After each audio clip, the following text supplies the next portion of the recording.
O B S ಅಲ್ಲಿ ಮೈಕಿಗೆ ಸಂಬಂಧಪಟ್ಟಂತ matter real matter ನನ್ನ ಹತ್ರ ಐತೆ. ನೀನ್ ಎಲ್ಲೆಲ್ಲಿ ಹುಡುಕ ಬಂದೆ? ಫುಲ್ ನಿಮ್ಮ ಈ ವಿಡಿಯೋ ಕೊನೆವರೆಗೂ ನೋಡು, ಎಲ್ಲ ನೀಟಾಗಿ ಅರ್ಥ ಆಯ್ತದೆ. ನೀವು ಮಾಡ್ಬೋದು ಲೈವ. ಯಾಕೆ ಬೇರೆ ಬೇರೆ ಎಲ್ಲೆಲ್ಲ ಹುಡ್ಕಕ್ ಹೋಯ್ತಿ? ಕನ್ನಡದಲ್ಲಿ ಇಲ್ಲೇ ಮಾಡ್ತಾ ಇಲ್ವಾ ನಾನು ಕಂಟೆಂಟ?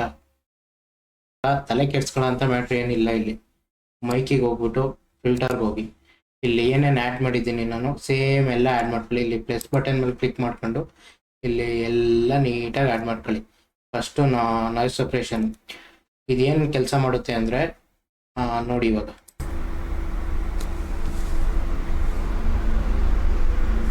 ಆಚೆ ಇರೋ ಡಿಸ್ಟರ್ಬೆನ್ಸ್ ಎಲ್ಲ ಕೇಳಿಸ್ತೈತೆ.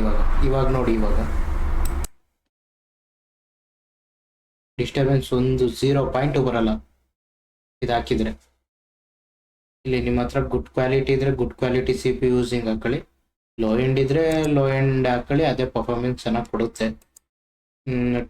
ನೆಕ್ಸ್ಟು ಕಂಪ್ರೆಸರ್ ಇದು ಹಾಕೋದ್ರಿಂದ ನಿಮ್ಮ ವಾಯ್ಸು ನೀವೇನು ಮಾತಾಡ್ತೀರಿ ಅದು ಔಟ್ಪುಟ್ ಆಗ್ಬೇಕಾದ್ರೆ ಲೈವ್ಗೆ ಸ್ಮೂತಾಗಿ ವಾಯ್ಸು ಔಟ್ಪುಟ್ ಆಗುತ್ತೆ. ನಾನು ಏನೇನು ನೀಟಾಗಿ ಆ್ಯಡ್ ಮಾಡಿದ್ದೀನಿ ಇದೇ ಥರ ಆ್ಯಡ್ ಮಾಡ್ಕೊಳ್ಳಿ ಎಲ್ಲ.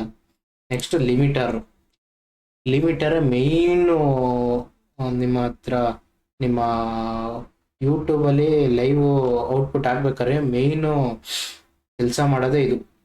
ನೀವೇನು ಮಾತಾಡ್ತೀರಿ ಒಂದೊಂದ್ಸಲಿ ಯೂಟ್ಯೂಬಲ್ಲಿ ಜಾಸ್ತಿ ಕೇಳ್ಬಿಡ್ತದೆ. ಅಂದರೆ ಹೆಡ್ಫೋನ್ ಹಾಕಿದರೆ ಜಾಸ್ತಿ ಕಿವಿ ಎಲ್ಲ ಹೊಡೆದೋಗೋ ಥರ ಕೇಳ್ಬಿಡ್ತದೆ.